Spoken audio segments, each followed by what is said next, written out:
अऊज़ुबिल्लाहि मिनश्शैतानिर्रजीम बिस्मिल्लाहिर्रहमानिर्रहीम क़द समिअल्लाहु क़ौलल्लती तुजादिलुका फ़ी ज़ौजिहा व तश्तकी इलल्लाह सदक़ल्लाहुल अज़ीम।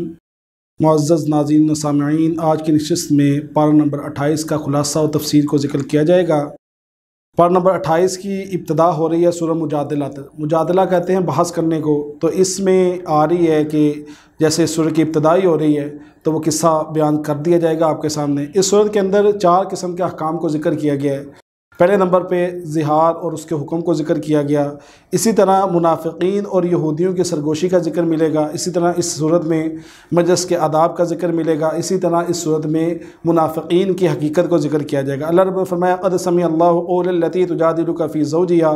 यह असल में वाक़या ये पेश आया कि हज़रत खौला बिनत सालबा जिनके खामन थे हज़रत औस बिन सामित, उन्होंने क्योंकि ज़माना जहलियत के अंदर ज़िहार कहते हैं कि कोई शख्स अपनी बीवी को कह दे कि तू मेरे लिए ऐसे है जैसे मेरी माँ की पीठ, यानी अंती अलैया का ज़हरी उम्मी। तो उन्होंने भी ऐसे ही कह दिया हज़रत सामिद ने। तो हज़रत खौला बिनत सालबा जो थी वो नबी करीम सल्लल्लाहु अलैहि वसल्लम के पास आई और कहने लगी कि अल्लाह के नबी मुझे ऐसा कह दिया गया। नबी करीम सल्लल्लाहु अलैहि वसल्लम ने फरमाया कि अभी तक मेरे पास इसका कोई हुक्म नाज़िल नहीं हुआ, लेकिन वो बार बार नबी करीम सल्लल्लाहु अलैहि वसल्लम के पास आती। उसी का जो है ना तुजादिलुका फ़ी ज़ौजिहा कि वो बार बार बहस मुबासा जो कहा गया उसी का कहा गया। हज़रत खौला का वो बार बार आती और कहती हैं अल्लाह के नबी मेरे बच्चे छोटे छोटे हैं, और अल्लाह से फ़रियाद करती ए अल्लाह मेरे बच्चे छोटे छोटे हैं, अगर कोई मामला ऐसा हो गया। लेकिन नबी करीम से ये भी कहती थी कि देखें मेरे खामन ने मुझे तलाक नहीं दी, क्योंकि हज़रत औस जो थे वो फ़रते जज्बात में आते हुए उन्होंने ये बात कह दी थी। लेकिन अब वो भी शर्मिंदा थे और ये भी शर्मिंदा थी।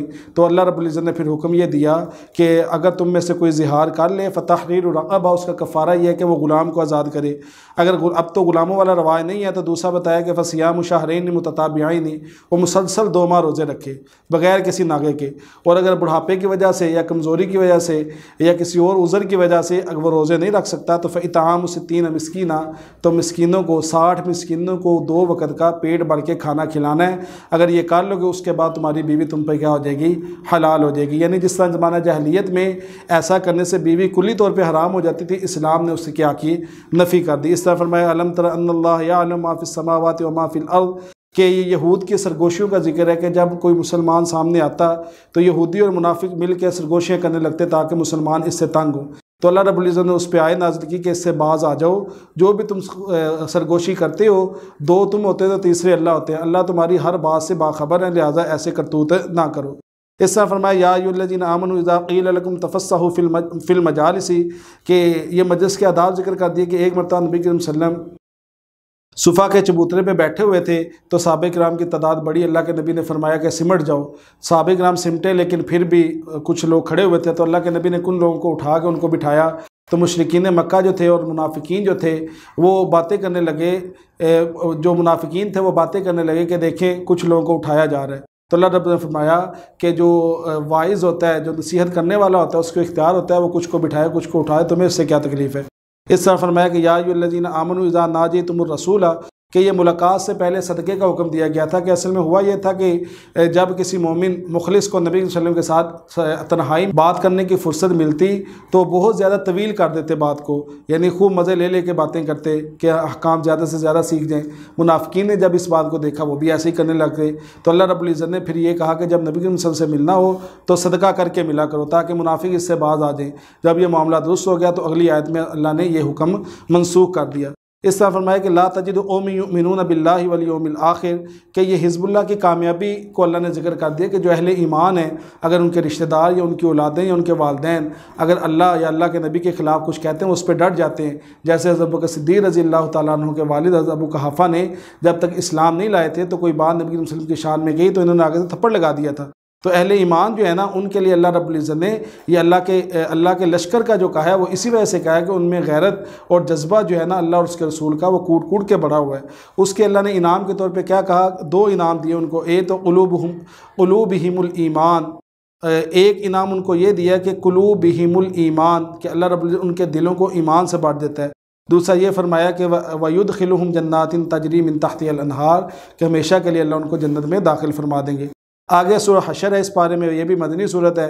हशर कहते हैं जमा करने को, इखराज को या जलावतनी को, ये तीन माने इसके मिलते हैं। तो इसमें भी इखराज जो बनु नुज़ैर का हुआ था, बनु क़ैनुक़ा का हुआ था, उनके किस्सों का जिक्र है, इसलिए इसका नाम सूरत हशर रखा गया। फरमाया हुवल्लज़ी अख़रजल्लज़ीना कफ़रू मिन अहलिल किताबी। हुआ इस तरह कि जब नबी करीम सल्लल्लाहु अलैहि वसल्लम मक्का से हिजरत करके मदीना शरीफ आए तो वहाँ पे अहले यहूद से अल्लाह के नबी ने ये अहद लिया और ये प्रॉमिस किया कि हम आपस में नहीं लड़ेंगे। लेकिन जो बनु नुज़ैर वाले थे उन्होंने मदीना यहूदियों और मुनाफिकों के साथ मिल के ये तय किया कि वो नबी करीम सल्लल्लाहु अलैहि वसल्लम के साथ मुखालिफ हुए। अल्लाह के नबी ने उनका मुहासरा किया। जब मुहासरा किया सहाबा के साद मिल के तो कुछ दिन उन्होंने दिफा किया, लेकिन बाद में उन्होंने हथियार डाल दिए तो अल्लाह के नबी ने फिर इनको मदीना शरीफ से निकाल दिया था। इस तरह फरमाया कि मा अफ़ा अल्लाहु अला रसूलिही मिन अहलिल क़ुरा, कि अब जो उनको निकाला गया, जो उनकी ज़मीनें थी बग़ैर लड़े मिली थी, ये महल फ़ै था, अल्लाह रब्बुल ने उसका हुक्म बता दिया, ये अल्लाह के रसूल का, करीबी रिश्तेदारों का, यतीमों का, मस्कीनों का और मुसाफिरों का इसमें हक़ के उनको दी जाएंगी। इस तरह फरमाया वल्लज़ीना तबव्वउद्दार वल ईमान मिन क़ब्लिहिम, यहाँ पर सहाबा के एसार को ज़िक्र कर दिया कि जो अंसार मदीना थे वो मुहाजिरीन का बहुत ज़्यादा ख्याल करते थे। ख़ास तौर पे हज़रत अबू तलहा अंसारी रज़ी अल्लाह तआला अन्हु का किस्सा यहाँ पे मज़कूर मिलता है कि उनके पास अल्लाह के नबी ने कुछ मेहमान भेजे कि इनको रात का खाना खिलाओ। जब देखा खाना कम है तो दिया बुझा दिया, जो चिराग था उसको बुझा दिया ताकि पता न चले, खुद खाना ना खाया लेकिन मेहमानों को, जो मुहाजिरीन थे, उनको खूब सैर करके खाना खिलाया। ये उनका एसार था सहाबा किराम का। इस तरह फरमाया कमसलिल लज़ीना मिन क़ब्लिहिम क़रीबन ज़ाक़ू वबाल अम्रिहिम, ये बनु क़ैनुक़ा के किस्से का जिक्र है कि ये भी मुसलमानों के ख़िलाफ़ हथियार उठाने का सोच रहे। अल्लाह के नबी ने इनके ख़िलाफ़ जंग की और इनको ज़बरदस्त किस्म की शिकस्त दी, तो उनका जिक्र यहाँ पे मिलता है। इस तरह फरमाया कमसल शैतानी इज़ क़ाल इंसान इकफुर, कि ये जो मुनाफ़िकीन हैं ये ऐसे ही हैं जैसे शैतान इंसान को कुफ्र पे उबारता है। तो इनकी मिसाल अल्लाह ने जिक्र की कि जब शैतान इनको कुफ्र पे उबारने के बाद अब वहाँ से हट जाता है, जिस तरह इनको जंगों पे उबारता है फिर पीछे हट जाता है, इनको नुकसान होता है, जैसे ग़ज़वा बदर में हुआ, खंदक में हुआ। तो ये मुनाफ़िकीन क्यों नहीं समझते। इस तरह फरमाया ला यस्तवी अस्हाबुन नार व अस्हाबुल जन्ना, के आमाल का जब दारोमदार इस दुनिया में रखा गया है तो फिर जो कामयाब और नाकाम लोग बराबर नहीं हो सकते। इसी तरह फरमाया हुवल्लाहुल्लज़ी ला इलाहा इल्ला हु, अल्लाह रब्बुल इज़्ज़त ने यहाँ पे सूरत का जो इख्तिताम था अपने अस्माए हुस्ना के साथ किया। नबी करीम सल्लल्लाहु अलैहि वसल्लम ने फरमाया कि नबी अल्लाह के 99 जो हैं वो अस्माए हुस्ना है। आगे हम देखते हैं तो सूरतुल मुम्तहिना है। मुम्तहिना कहते हैं इम्तिहान लेने वाली, क्योंकि इस सूरत के अंदर जो मक्का से औरतें हिजरत करके आई थी मदीना शरीफ में, उनके इम्तिहान लेने का जिक्र है, इसलिए इसका नाम मुम्तहिना रखा गया। फरमाया या अय्युहल्लज़ीना आमनू ला तत्तखिज़ू अदुव्वी व अदुव्वकुम। यहाँ पे असल में हुआ ये था कि जब नबी करीम सल्लम हुदैबिया के बाद कुफ़ार के ख़िलाफ़ जंग की तैयारी कर रहे थे, जब उन्होंने हुदैबिया की शराइत को तोड़ दिया तो एक सारा नामी औरत मक्का में कुछ माली इमदाद के लिए आई हुई थी। तो हज़रत हातिब बिन अबी बल्ता, जिनका ख़ानदान अभी मक्का में ही था, उसने हज़रत हातिब रज़ी अल्लाह तआला अन्हु ने ये किया कि खैरखाही के लिए, अपने ख़ानदान की खैरखाही के लिए कुरैश की तरफ ये पैगाम दे दिया कि नबी करीम सल्लम जंग की तैयारी कर रहे हैं, मक्का को फ़तह करने की और मक्का पर हमला करने की जो तैयारी कर रहे हैं, उसके बज़रिया ख़त उनको इत्तला दे दी। तो अल्लाह रब्बुल इज़्ज़त नबी करीम सल्लम को ये बता दिया और फरमाया युख़रिजून रसूल व इय्याकुम अन तुमिनू बिल्लाह, कि अहले मक्का ने तुम्हें सिर्फ इसलिए मक्का से निकाला है कि तुम सिर्फ अल्लाह और उसके रसूल का नाम लेते हो, उन पे ईमान लाते हो। इन कुंतुम खरजतुम जिहादन फ़ी सबीली, कि सिर्फ तुम अल्लाह की रज़ा हासिल करने के लिए अगर ये काम कर रहे हो, इस्लाम कबूल कर रहे हो, तो फिर जैसे अल्लाह और उसके रसूल के अहकामात हैं वैसे तुम्हें पाबंद होना पड़ेगा। आगे ये भी बताया कद कानत लकुम उस्वतुन हसना, कि हज़रत हातिब बिन अबी बल्ता को ये भी जिक्र किया कि देखें हज़रत इब्राहीम अलैहिस्सलाम जो हैं उनके उस्वा से सबक लो। उन्होंने अपने ख़ानदान के लिए कितनी शफ़क़त की, कितनी मेहरबानी की, कितना उनको समझाया, लेकिन जब वो ईमान नहीं लाए तो अल्लाह ने मना कर दिया इनके लिए दुआ नहीं करनी, तो उन्होंने दुआ भी छोड़ दी। तो हज़रत हातिब को भी ये बताया कि देखें अगर तुम इस तरह नहीं करोगे तो ये अल्लाह के ख़िलाफ़ तुम्हारी क्या है, एक सरकशी शुमार होगी। इसी तरह फरमाया लक़द कान लकुम फ़ीहिम उस्वतुन हसना, कि अगर तो तुम आखिरत की उम्मीद रखते हो फिर ऐसी इत्तलाएँ और ऐसी ख़बरें तुम काफिरों तक नहीं भेज सकते। इस तरह फरमाया या अय्युहल्लज़ीना आमनू इज़ा जाअकुमुल मुमिनातु, असल में यहाँ पे भी इसका शान नुज़ूल ये जिक्र किया जाता है। सुलह हुदैबिया की जो एक शर्त ये थी कि अगर मदीना में से कोई आदमी मक्का चला जाएगा तो उसको वापस नहीं किया जाएगा, और अगर मक्का से कोई मुसलमान होकर मदीना में आ जाए उसको वापस किया जाएगा। कुछ मर्द हजरात आए तो अल्लाह के नबी ने उनको वापस किया। लेकिन कुछ ख़वातीन आई मक्का से मुसलमान होके, तो अल्लाह रब्बुल ने फरमाया कि इनकी तहकीक कर लो अच्छे तरीके से, अगर तो ये वाकई मोमिन है तो फिर इनको वापस नहीं देना। क्यों? इसलिए कि जो मुआहदा हुआ था वो मर्दों का हुआ था, औरतों का नहीं हुआ था। आगे अल्लाह रब्बुल ने फरमाया फ़इन अलिमतमुहुन्ना मुमिनातिन फ़ला तर्जिऊहुन्ना इलल कुफ़्फ़ार। क्यों? इसलिए कि अब वो अपने शोहरों को जो छोड़ के आ चुकी हैं, अब इनका रिश्ता ही उनके साथ ख़त्म हो गया है इस्लाम की वजह से, तो लिहाजा आगे उनके महरों का और उनके रहन सहन के अल्लाह रब्बुल इज़्ज़त ने अहकामात ज़िक्र कर दिए। इस तरह यहाँ पे फरमाया या अय्युहन नबिय्यु इज़ा जाअकल मुमिनातु युबाय्यअनका अला अल्ला युशरिकना, कि अगर ये औरतें अहले ईमान ख़वातीन तुम्हारे पास बैत के लिए आएँ तो इनको बैत करवाओ, लेकिन इन शराइत पे करानी है कि अल्ला युशरिकना, ये अल्लाह के साथ किसी को शरीक न ठहराएँ, वला यसरिकना, चोरी न करें, वला यज़नीना, ज़िना न करें, वला यक़तुलना औलादहुन्ना, अपनी औलाद को कत्ल न करें, वला यअतीना बिबुहतानिन, बुहतानबाजी ना करें, इस तरह वला यासीन कफ़ी मारूफ़िन, हर नेक बात मानेंगी। इन बातों पे अगर ये आप पे बैत करना चाहती हैं तो वस्तग़फ़िर लहुन्नल्लाह, तो फिर तुम इनसे इनके लिए अल्लाह से माफ़ी की तलब करो। इसी तरह आगे सूरह सफ़ है, सफ़ कहते हैं कितार बांधने को, तो मोमिनीन की सिफ़त है जिहाद में सफ़ बांधने की, तो इसलिए सूरह का नाम सफ़ रखा गया। अल्लाह रब्बुल ने फरमाया या अय्युहल्लज़ीना आमनू लिमा तक़ूलूना मा ला तफ़अलून। असल में इन आयात का शान नुज़ूल ये है कि कुछ सहाबा ने कहा कि हमें अगर ये पता चल जाए कौन सा अमल अजर के लिहाज से बड़ा है तो हम उसके पीछे अपनी जानें दे देंगे। तो अल्लाह रब्बुल इज़्ज़त ने फ़ौरन समझाया कि ऐसी बातें नहीं करनी, बल्कि जो जो तुम्हें अल्लाह के नबी बताते जाते हैं वैसे वैसे तुम अपने आमाल को करते जाओ, ऐसे ना कहो क्योंकि हो सकता है तुम्हारे मुँह की बात झूठ हो जाए। इस तरह फरमाया वइज़ क़ाल ईसा इब्नु मरियम, के ईसा अलैहिस्सलाम की बिशारत कि ये उन्होंने कहा कि इन्नी रसूलुल्लाह, कि मैं अल्लाह का रसूल हूँ, कि 3 काम उन्होंने किए थे। इस तरह उन्होंने कहा कि मुझसे पहली जो किताब है बनी इसराइलों का तौरात जो है उसकी मैं तस्दीक करने वाला हूँ, इस्मुहु अहमद, कि मेरे बाद एक रसूल आएंगे जिनका नाम अहमद होगा, जिनका नाम मोहम्मद होगा, तो मैं उनकी भी तस्दीक करता हूँ कि वो अल्लाह के आखिरी नबी हैं, लेकिन इन्होंने नहीं माना। इस तरह फरमाया कि युरीदून लियुत्फ़िऊ नूरल्लाहि बिअफ़वाहिहिम, कि अल्लाह रब्बुल ने यहाँ पर जिक्र कर दिया ये मुनाफिक, ये मुशरिक लोग चाहते हैं कि हम अपने मुँहों से इस्लाम को मिटा देंगे, बल्कि नहीं, इस्लाम हमेशा बाकी रहेगा और हमेशा गालिब होकर रहेगा। इस तरह फरमाया या अय्युहल्लज़ीना आमनू हल अदुल्लुकुम अला तिजारतिन तुंजीकुम मिन अज़ाबिन अलीम। अल्लाह ने बताया तुम्हें मैं ऐसा नुस्खा ना बताऊँ, ऐसा वजीफ़ा ना बताऊँ, ऐसी तिजारत ना बताऊँ जिसकी वजह से तुम्हें निजात मिल जाए। वो क्या? तुमिनून बिल्लाहि व रसूलिही व तुजाहिदून फ़ी सबीलिल्लाहि बिअम्वालिकुम व अनफुसिकुम। ये काम कर लो तो तुम क्या हो जाओगे? कामयाब हो जाओगे। इस तरह आगे सूरह जुमा को जिक्र किया क्योंकि इसमें जुमे के अहकामात थे, इसलिए सूरह का नाम जुमा रखा गया। अल्लाह रब्बुल ने फरमाया कि हुवल्लज़ी बअस फ़िल उम्मिय्यीन रसूलन मिनहुम यतलू अलैहिम आयातिही, कि यहाँ पे ख़ातमुल अंबिया अलैहिस्सलाम की जो बेअसत का मकसद है उसको ज़िक्र कर दिया। पहला मकसद ये कि यतलू अलैहिम आयाती, आप इन पे अल्लाह की आयात को तिलावत करें। नंबर 2 वयुज़क्कीहिम, इनका तज़किया नफ्स करें। नंबर 3 वयुअल्लिमुहुमुल किताबा, इनको कुरान के मानी समझाएँ, वल हिकमता, और सुन्नत की तालीम इनको दें। अगर ये करेंगे ये तो ज़ालिका फ़ज़्लुल्लाहि युअती मन यशा। इस तरह फरमाया मसलुल लज़ीना हुम्मिलुत तौराता सुम्मा लम यहमिलूहा, कि यहूदियों की मज़म्मत ज़िक्र की कि इनके पास इस्लाम आ गया, तौरात में भी ज़िक्र नबी करीम सल्लल्लाहु अलैहि वसल्लम का है, इंजील में भी है, लेकिन ये नहीं मानते, तो इनकी मिसाल ऐसे ही है जैसे गधे पे किताबें लाद दी जाए। इस तरह या अय्युहल्लज़ीना आमनू इज़ा नूदिया लिस्सलात, ये अहले ईमान को हिदायत दी जा रही हैं। असल में हुआ ये कि नबी करीम सल्लल्लाहु अलैहि वसल्लम खुतबा जुमा दे रहे थे, कोई तिजारती काफ़िला आया तो कुछ सहाबा किराम उस तरफ चले गए, तो अल्लाह रब्बुल ने फरमा दिया कि नहीं, बल्कि जब जुमे का वक़्त हो, पहली अजान हो जाए तो उसके बाद जुमे की तैयारी के अलावा कोई काम में मशगूल नहीं होना। आगे सूरह मुनाफिकून है क्योंकि इसमें मुनाफिकीन के अहवाल को जिक्र किया जाएगा, उनकी हालत को ज़ाहिर किया जाएगा, इसलिए इसका नाम मुनाफिकून रखा गया।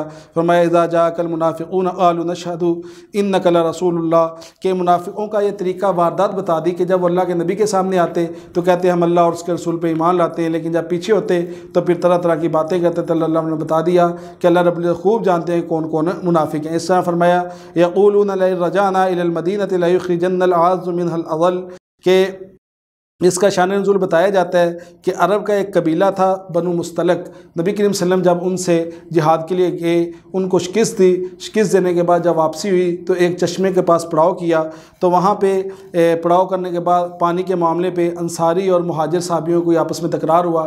नबी करीम सल्लल्लाहु अलैहि वसल्लम ने उनका तस्फिया कर दिया, लेकिन अब्दुल्ला बिन उबई जो मुनाफिक था वो साथ था, उसने कहा कि मुहाजिरीन को इतना सर पे ना चढ़ाएँ, अब हम जब वापस जाएँगे ला युख़रिजन्नल युखरिजुल आज़्ज़ु मिनल अज़ल, यानी जो इज़्ज़त वाले लोग हैं वो ज़िल्लत वालों को निकाल देंगे। हज़रत ज़ैद बिन अरकम रज़ी अल्लाह तआला अन्हु ने ये बात सुन ली, नबी करीम सल्लल्लाहु अलैहि वसल्लम को बताई, तो नबी करीम सल्लल्लाहु अलैहि वसल्लम ने अब्दुल्लाह बिन उबई से पूछा तो वो मुकर गया। लेकिन मदीना पहुँचने से पहले अल्लाह रब्बुल इज़्ज़त ने बज़रिया वही बता दिया कि अब्दुल्लाह बिन उबई ने ये बात कही है, यानी उनका निफाक जो था वो ज़ाहिर हो गया। इस तरह आगे इसमें सूरत तगाबुन है। तगाबुन कहते हैं क़यामत का दिन, क्योंकि क़यामत के दिन का इसमें ज़िक्र है इसलिए इसका नाम तगाबुन रखा गया। अल्लाह रब्बुल ने फरमाया कि हुवल्लज़ी खलक़कुम फमिनकुम काफ़िर व मिनकुम मुमिन, कि अल्लाह रब्बुल इज़्ज़त जो तख्लीक़ बारी ताला है उसमें मोमिन भी हैं और काफिर भी हैं, लेकिन अल्लाह ने इख्तियार दिया है जो मोमिन बनना चाहे, हिदायत के रास्ते पे चलना चाहे, अल्लाह ने दो रास्ते दे दिए। अगर कोई सीधे रास्ते पे चल जाएगा सिरात मुस्तकीम पे वो कामयाब हो जाएगा। दूसरा जो है जो नाकामी के रास्ते पे चलेगा, गुमराही के रास्ते पे चलेगा, ज़लालत के रास्ते पे चलेगा, वो नाकाम हो जाएगा। इस तरह फरमाया यौम यजमउकुम लियौमिल जमअ ज़ालिका यौमुत तगाबुन, कि रोज़ महशर का दिन जो होगा जिस दिन अल्लाह तमाम को जमा करेंगे, जो अच्छे अमाल करके आए हैं उनको अच्छा बदला मिल जाएगा, जो कुफ़र करके हैं उनको जहन्नुम में डाल दिया जाएगा। इस तरह फरमाया या अय्युहल्लज़ीना आमनू इन्न मिन अज़वाजिकुम व औलादिकुम अदुव्वल लकुम, यानी तुम्हारी बीवियाँ और तुम्हारी औलाद तुम्हारे दुश्मन हैं। लेकिन ये किस बारे में कहा गया? जो दीन की राह में रुकावट बने, क्योंकि अक्सर तौर पे इंसान इन्हीं के लिए हराम कमाई की तरफ जाता है। लेकिन अगर ये तो आपका सबब नहीं बनते दीन की राह से रुकावट का, तो फिर ये तुम्हारे लिए फितना और ऐसी तरह ये तुम्हारे दुश्मन नहीं है। इस तरह आगे इस पारे में सूरत तलाक़ है, इसमें तलाक़ के अहकामात को जिक्र किया गया, इसलिए इसका नाम तलाक़ रखा गया। या अय्युहन नबी इज़ा तल्लक़्तुमुन्निसा, कि बताया गया कि पहले कोशिश ये करनी चाहिए कि तलाक़ वाला मामला ना हो, आपस में तस्फिया करना चाहिए, ख़ानदान वाले मिलकर तस्फिया करवाएं। लेकिन फिर भी नहीं होता तो फिर तलाक़ देनी है तो वह अहसन तरीके से देनी है। वह अहसन तरीका ये है कि या तो तलाक़ रजी दो। तलाक़ रजी होती है एक तलाक़ जिसके बाद रुजू का हक़ होता है, उसके बाद उसके इद्दत गुजरने दो, 1 माह गुजरने दो, ताकि इस दौरान अगर मियाँ बीवी को आपस में उनका गुस्सा ठंडा हो जाए या आपस में कोई तस्वीर हो जाए तो आपस में क्या कर लें, रुजू कर लें। या दूसरी सूरत ये है कि औरत को ऐसे तोहर में तलाक़ दो जिसमें उससे जिमा न किया हो, क्योंकि अगर जिमा किया है तो फिर वो बच्चा अगर हमल ठहर गया तो उसकी इद्दत लंबी हो जाएगी, तो ऐसा मामला ना करो। आगे अल्लाह रब्बुल इज़्ज़त ने वल्लाही यइस्न मिनल महीज़, आयसा और हामला की इद्दत को जिक्र कर दिया। आयसा कहते हैं वो औरत जिसको हैज़ का खून नहीं आता, कम उम्री की वजह से, ज़्यादा उम्र की वजह से, किसी बीमारी की वजह से, अगर उसको तलाक़ हो जाती है तो उसकी इद्दत बताई सलासतु अशहुर, उसकी इद्दत 3 माह है। और अगर कोई हामला औरत को तलाक़ हो जाती है तो उसकी इद्दत क्या है, अन यज़अना हम्लहुन्ना, कि वो अपने हमल को जान ले। आखिर में सूरह के अल्लाह रब्बुल ने फरमाया अल्लाहुल्लज़ी खलक़ सबअ समावात, अल्लाह रब्बुल इज़्ज़त ने अपने कुदरत के जो मनाज़िर हैं उनको बताया यहाँ पे। आगे हम देखते हैं तो सूरत तहरीम है, ये भी मदनी सूरत है। तहरीम में भी क्योंकि अल्लाह के नबी ने अपने ऊपर शहद को हराम किया, इसी निस्बत से इसका नाम तहरीम रखा गया। या अय्युहन नबिय्यु लिमा तुहर्रिमु मा अहल्लल्लाहु लक, हुआ ये कि नबी करीम सल्लल्लाहु अलैहि वसल्लम की आदत मुबारका थी कि असर के बाद तरतीब के साथ अपनी अज़वाजे उम्महात जो थी, उम्मत की माएँ जो थी उनके पास जाते। हज़रत ज़ैनब रज़ी अल्लाह तआला अन्हा के पास गए, हज़रत ज़ैनब रज़ी अल्लाह तआला अन्हा के पास गए तो उन्होंने शहद पेश किया तो वो पिया। तो आगे हज़रत आयशा रज़ी अल्लाह तआला अन्हा के पास गए, उन्होंने फरमाया कि आपने मगाफिर खाया है तो उसकी बू महसूस हो रही है। तो नबी करीम सल्लल्लाहु अलैहि वसल्लम ने अपनी बीवी को खुश करने के लिए कसम उठा ली कि आइंदा मैं शहद नहीं खाऊंगा। तो अल्लाह रब्बुल इज़्ज़त ने उस पर फरमाया कि देखिए एक हलाल चीज़ को अपने ऊपर हराम ना करें। इसी को तफसील के साथ यहाँ पे पूरा किस्सा जिक्र किया है। आगे फरमाया या अय्युहल्लज़ीना आमनू तूबू इलल्लाहि तौबतन नसूहा, के खालिस तौबा। अब हज़रत अली रज़ी अल्लाह तआला अन्हु ने इसकी तशरीफ़ फरमाई, वो फरमाते हैं कि खालिस तौबा ये है कि जो गुनाह किए हैं उस पर इंसान को नदामत हो जाए। इसी तरह जो फ़र्ज़ इंसान छोड़ चुका है उनकी कज़ा करे। इसी तरह अगर किसी का माल लिया है उसको वापस करे। इसी तरह इंसान ने अगर किसी के साथ ज़्यादती की है तो उससे माफ़ी मांगे और जो साबका गुनाह है उस पर नदामत हो और आइंदा गुनाह ना करने का अज़म हो। और इसी तरह जिस तरह पहले नफ्स को गैरों की इताअत में लगा के उसको देखा है, अब ऐसे ही अपने नफ्स को अल्लाह की इताअत में लगा के उसकी फरमाबरदारी में देखे, तो ये है तौबतन नसूहा, खालिस तौबा। तो हमें भी आज तौबा की ज़रूरत है, इज्तिमाई तौबा की ज़रूरत है। दुआ है कि अल्लाह रब्बुल इज़्ज़त हमें अपने गुनाहों पे तौबा की भी तौफ़ीक़ अता फ़रमाएँ और अच्छे अमाल करने की भी तौफ़ीक़ अता फ़रमाएँ। ये पारे का खुलासा था। व आखिर दावाना अनिल हम्दुलिल्लाहि रब्बिल आलमीन।